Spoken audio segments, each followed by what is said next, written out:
Pisces, thanks for joining me for your 2018 tarot scopes. This is an astrological forecast as well as a tarot reading for the full year. I'll be drawing 12 cards from the Morgan Greer deck for each month, and I'll be drawing an angel card at the end of the reading as well as an animal totem card to represent the entire year for you. Feel free to watch your sun sign, your rising sign, and your moon sign for a full dose of the cosmos. Pisces, here are your cards. January, the Page of Pentacles reversed. February, Four of Cups. March, the Knight of Cups reversed. April, Three of Swords. May, the Ten of Coins. And June, the Ace of Cups.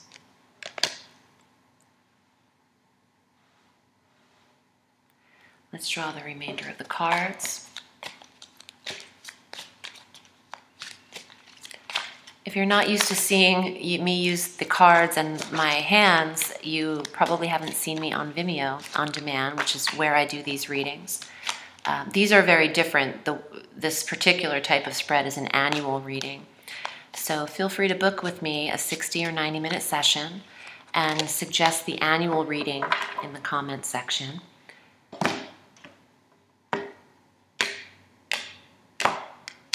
The remainder of your cards are July,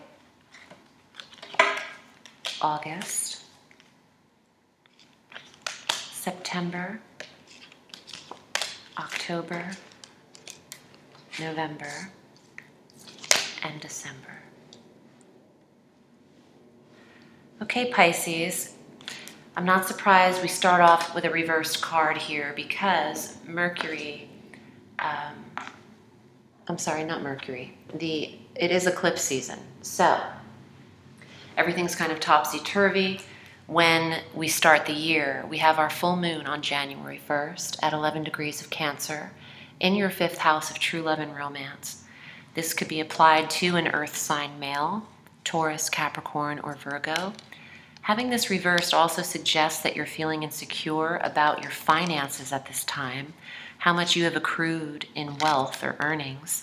And the page is a message or a messenger, and it's a job opportunity or a message that did not come through to you, or perhaps you did not get what you were hoping for here. And don't let that deter you. You have May replenishment in the month of May, and June looks very beautiful as well.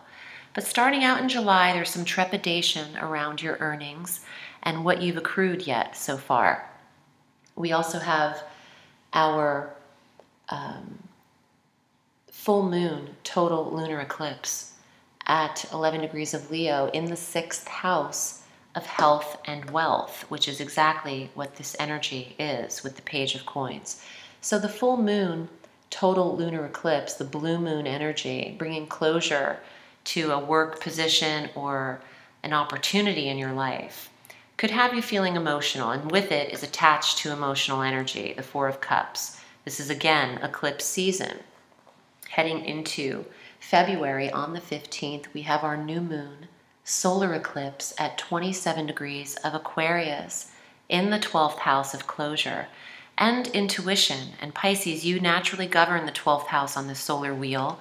And the Four of Cups comes with some remorse or sadness and maybe looking back and crying over spilled milk a little bit. It's reflecting a little bit on the past, and it's an emotional cup card, which you're familiar with.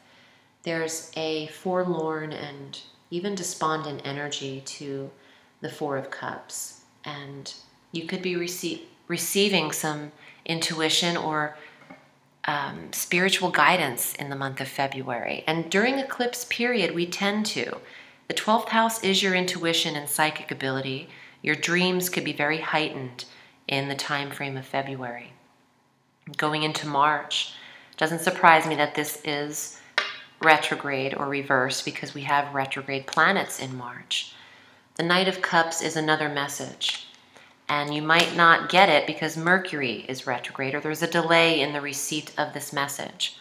Mercury retrogrades in March on the 22nd, and that is in Aries, in your second house of finances. So there will be a delay in March on your earnings the last week of that month.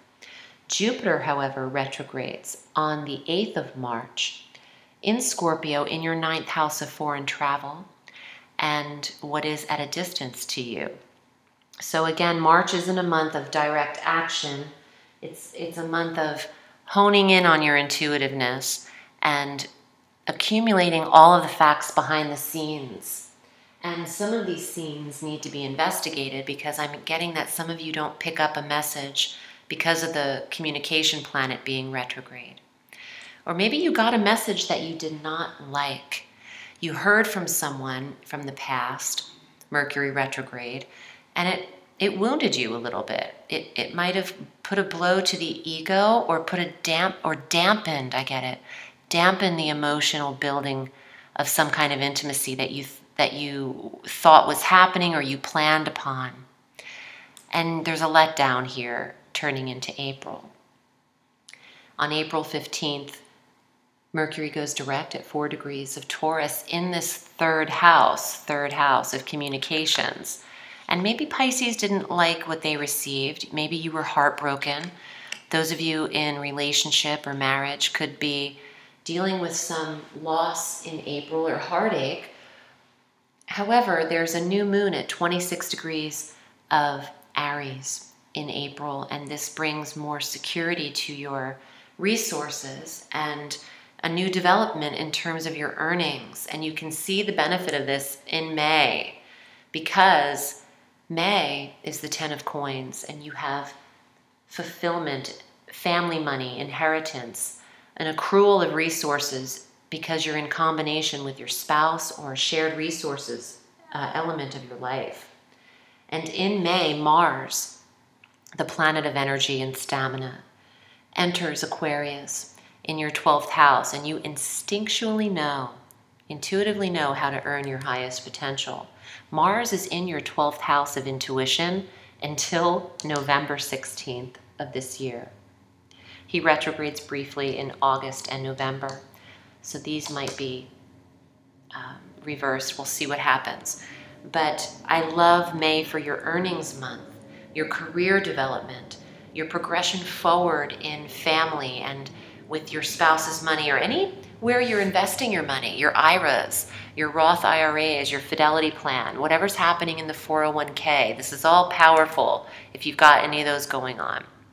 Heading into June, you're now feeling secure in May and June. Now, June 26th, Mars retrogrades in the 12th house, increasing the intuitive self, the dream life activation, helping you to release old habits in love. Old habits die hard is what I'm hearing.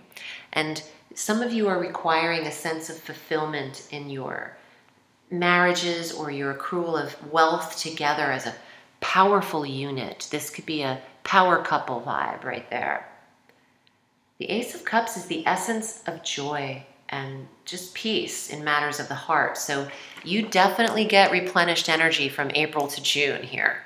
This is a beautiful combination. Let's see where you head in July. 5 of Wands.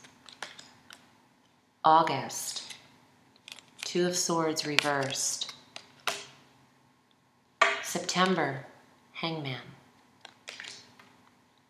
October, 3 of Wands, 3 of Fire.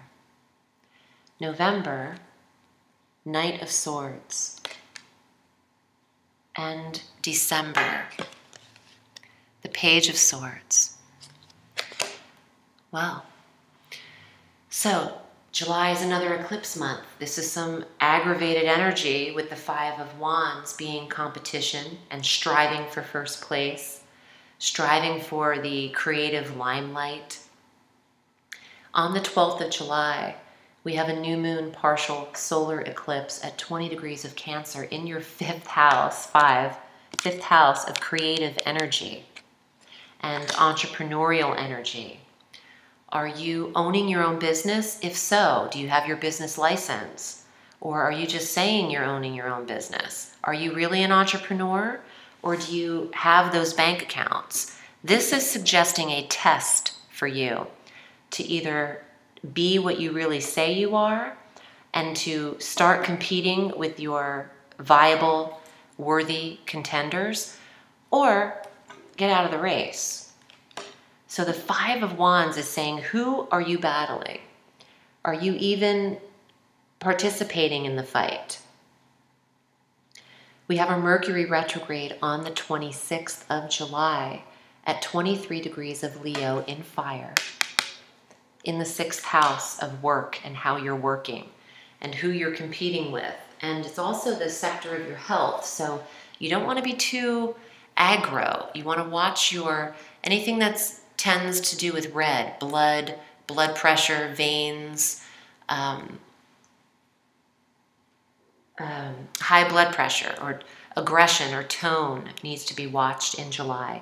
As well, on the 27th of July, we have a full moon total lunar eclipse at 4 degrees in Aquarius, summarizing this 12th house. Release what's aggravating you here and move forward with a decision that you have to make here in August. Now, this is reversed. August 11th, we're having the new moon partial solar eclipse at 18 degrees of Leo in the 6th house again.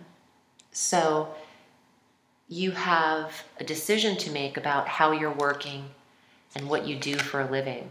Some of you are putting an end to a double career. You're going to be one thing and one thing only from August forward. So the Two of Swords is the weighing of decision, and sometimes it's uncomfortable. It's also blind faith in the direction that you're heading. So you don't want to conform to a lot of authority right now. You want to try to remain your own creative self. Mercury goes direct on the 19th in the 6th house of work. So from the 19th of August on, you know what you're doing and you're putting a stamp on it somehow. Moving into September, you have a reprieve. September is the month that I feel you should relax into travel, spiritual education, taking a trip where you just bring your book and you read. You're being downloaded. It's a retreat month. September is a month of retreat for Pisces. And it could be very beautiful. The location you go to could be spiritual. It could have to do with yoga, meditation, Bali, Indonesia, Egypt, India, all of these worldly places where you can learn. It could even be a spa. You could be going to Sedona, Arizona to really get some medicinal qualities happening in your life. Heading into October, where Venus retrogrades on the 5th at 10 degrees of Scorpio. Oh, I want to say something. In August, the 26th of August, you have your full moon in Pisces. Complete closure for you on August 26th. Now, Venus retrogrades on October 5th, 10 degrees of Scorpio in the 9th house of travel. And that's through Halloween. So the yearning to spend or attract someone at a distance, spend your money on a trip, you've got September and October vibes for that. Venus retrograde doesn't impede travel. It's more about Mercury that does that. So I think that replenishment and travel energy to a spiritual place where you connect could inspire your creative passion and development. Heading into November, where you have the Knight of Swords, either a young Libra, Gemini, or Aquarius energy, or a messenger of protection swiftly coming in, delivering the news or a protective piece of information that you need to hear. Oh, and it's Mercury retrograde, which also is governed by the swords, on the 16th of November at 13 degrees of Sagittarius in your career sector through December 6th, Mercury retrogrades. And these swords are ruling these sectors because of that retrograde. Another message coming through. You might have the choice between new work. You might do one thing and one thing only, and it starts to build into this brand. People want to come along onto what Pisces is doing.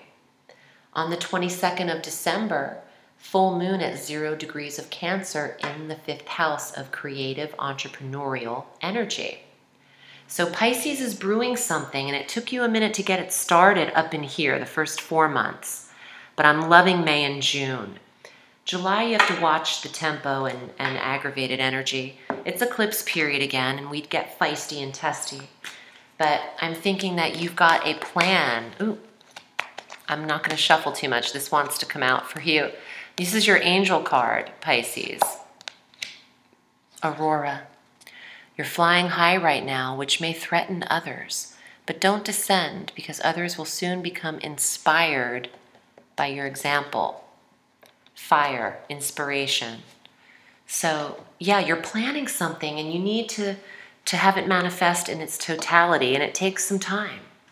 So let's see what your animal totem card is for the year of 2018, Pisces. Porcupine. Number 12. In numerology, that's a number 3. And you know, 3 of swords, porcupine, boom, we're going to put them right there. Let's see a little bit about what that card represents. I'm getting intuitively without even reading the book. You need to protect yourself. You're wanting to put out something to show that you're prominent, but are you there yet? The second half of the year, you're more successful. Or heading into May, June, you start that energy. But porcupine feels defensive to me. So make sure you have all of the schooling and the knowledge you need before you start brazenly soaring too high. Porcupine. The south of the medicine wheel is the place of childlike innocence and humility. It's the home of playfulness and the position of porcupine on the medicine wheel of life. This card has many special qualities and a very powerful medicine, the power of faith and trust. The power of faith contains within it the ability to move mountains. The power of trust in life involves trusting that the Great Spirit has a divine plan. I think I was mentioning that. You have a plan. Trust can open doorways to creation of space. Space thus created allows others to open their hearts to you and to share their gifts of love, joy, and companionship. So, draw from that whatever resonates with you, Pisces. I hope that you have a beautiful and prosperous 2018. Thank you for choosing me to read for you. Remember, the sky is limitless, so reach for the stars.